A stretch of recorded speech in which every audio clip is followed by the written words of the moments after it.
What's up, guys? Welcome back, and thanks for tuning in here to another episode on the Emerald Scale, brought to you by Emerald Scale Exotics. My name is Frankie. I am the owner of Emerald Scale Exotics, and today I wanted to bring you a feeding video for one of our breeder snakes here. This is my African house snake, culibri, and culibri here is a male house snake. As you can see, he's really small, sized up to my hand. These guys generally stay about 2 to 3 feet long. Body size is probably that of a juvenile corn snake, but they're actually quite a bit more powerful than that. But yeah, they're incredibly awesome snakes. So I got him a little fuzzy here, and we're gonna go ahead and feed that to him right now. So here we go. Check it out, guys. Now these snakes are really cool. They stay really small, and they're incredibly manageable. I would say a great beginner pet here for either young children or babies or whatnot.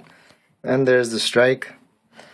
Not babies, I'm sorry, excuse me. I'm totally not thinking there. Yeah, but this would be a great beginner pet for like a young kid who is actually interested in reptiles and wants to have a snake, but is probably either scared or whatnot with the handling, as most young children tend to be when it comes to snakes. But these guys are actually incredibly cool. I've never been tagged by one, but from what I hear, it really doesn't hurt at all, and they can't pierce your skin. So, I don't see it as a problem if you ever get bit by one of these guys. Mine has done fake little false strikes here and there, but never actually bit me, never actually held on or anything. If that was a bite, then I really didn't feel anything at all. So yeah, these guys are actually really awesome. And this is all they really eat. Pinkies or fuzzies. He gets one about every week to every 2 weeks. Typically this guy eats about every 2 weeks on a fuzzy. So maintenance is actually very minimal. Basic setup: aspen shavings, you have a hide on the hot end, heat mat, and a water dish. Make sure it's big enough for them to fully submerge themselves, because they do like to soak in the water. And at least have them in a 10-gallon or bigger. If you're going to keep like just one, then I would definitely keep them in a 10-gallon. I've been recommended also that these guys be kept separate. So even if you have a breeding pair, only bring them together for breeding purposes. As I've been told that they can tend to be a little cannibalistic if they haven't eaten. And you wouldn't want to wake up one day when you just had 2 snakes and now you only have 1. But then again, keeping more than 1 snake in any enclosure, I would only recommend that for a very experienced handler or owner. And then again, there's always a risk, so you have to be careful. Just so you guys can see a close-up, and that pinky's pretty much dead.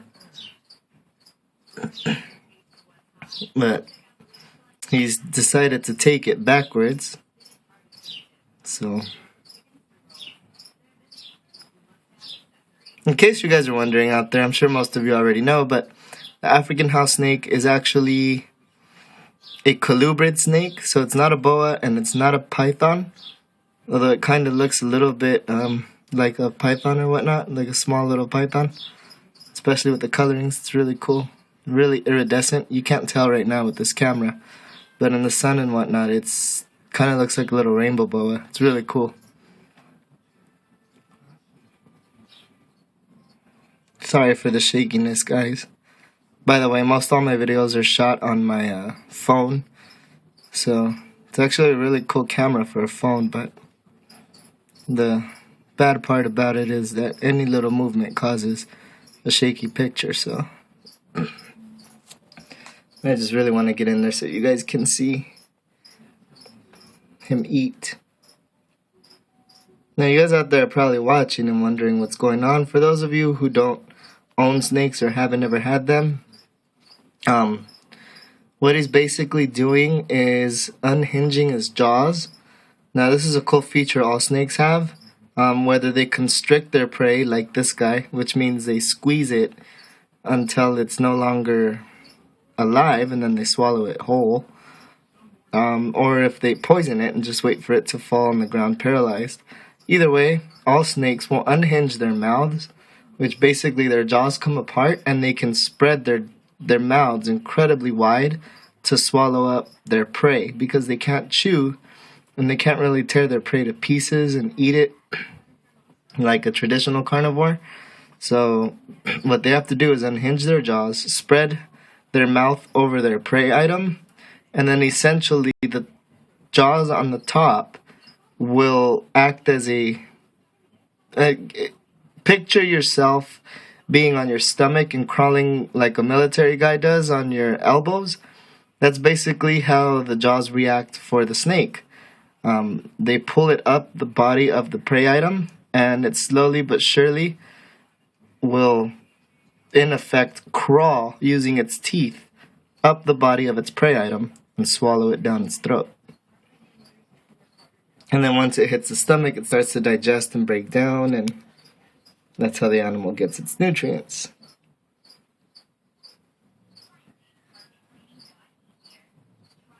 So yeah, you can see he's already pretty much got that down in his throat. He's just getting the last part of it there. And you see that one jaw that flicked out? Then you'll see the other side flick out. See? 1, 2. And it's just basically crawling up the item. So that's the way snakes eat. And they usually take it head first, by the way.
So yeah, guys, that is the feeding process for a snake. And it's pretty much the same for any snake. They swallow their prey items, all pretty much the same way. And you can see this is only I always take my snakes out of their enclosures and feed them in a bare container, just so that they know the difference of when they're coming out for handling and when they're coming out for food. So, a lot of people do different methods for feeding. A lot of folks will feed directly in the enclosure or in the breeding tub. I mean, when you're a big-time breeder, of course, it's all about the time also, so you can't really do that when you're breeding 100, 200, 300 snakes in a rack system. But if you're doing this more as a hobby and just these are your pets, I would definitely recommend always feeding outside of the enclosure. That way your snake doesn't get accustomed to every time the lid opens or you fiddle with his cage, he's going to get fed. Because that's what will commonly lead to an insertion of your hand in the enclosure, and then you come out with the snake locked on your finger or your palm or whatever. And that's usually not cool because a lot of people will tend to react negatively to a bite, but you always got to understand that usually it's not the animal, it's just maybe something that we did wrong. So like I say, best practice, because they feel the textures. At least I believe they do. I believe they know the difference between being in their enclosure on substrate and being in a feeding bin on just a cold hard surface. So these guys pretty much know that if they're in my hand or if they're in a carrying case with shavings, it's not feeding time, because food and shavings and my hand don't mix. So food and a cold hard surface, on the other hand, they go into complete feeding mode. So these guys are actually really easy to carry. You might say, well, putting them in a different container and feeding them, how are you going to carry them around to transport them if they're going to go into feeding response? Well, like I said, I think they can feel the difference in their substrate, and when I carry them and move them around, these guys will get substrate to either, go show them off or take them somewhere for a breeding lockup, whatever it is. They know the difference. Then, of course, when they're in a cold, hard surface like this one with no substrate, they go into feeding response because they know a mouse is going to get dropped in there. So yeah, we got a little bit of crusty shed left over right there in the tail. No big deal. Get that off of there. So yeah, that's Culibri, my African house snake, and you guys just watched him feed. Thank you very much for tuning in. Once again, stay tuned for many more episodes to come. We'll have lots of feeding videos, better, more educational videos on these guys, show you their enclosures. We'll go on, some projects, and, you guys just come along with us on the journey as we grow our business here. So yeah, rate, comment, subscribe, and stay tuned for many more videos, guys. I'm anticipating over the next few weeks, because I did have a channel prior to this one. But yeah, I'm anticipating to be dropping at least one video per day over the next few weeks, just to try to catch up, because I did delete my old channel. So I just decided to go a whole different route with everything, and a complete revamp and start over process, I guess, is the best line of action for me. So that's why I deleted my old channel. But yeah. Alright guys, take care. And once again, this is Frank from the Emerald Scale channel here at Emerald Scale Exotics. And thanks for tuning in.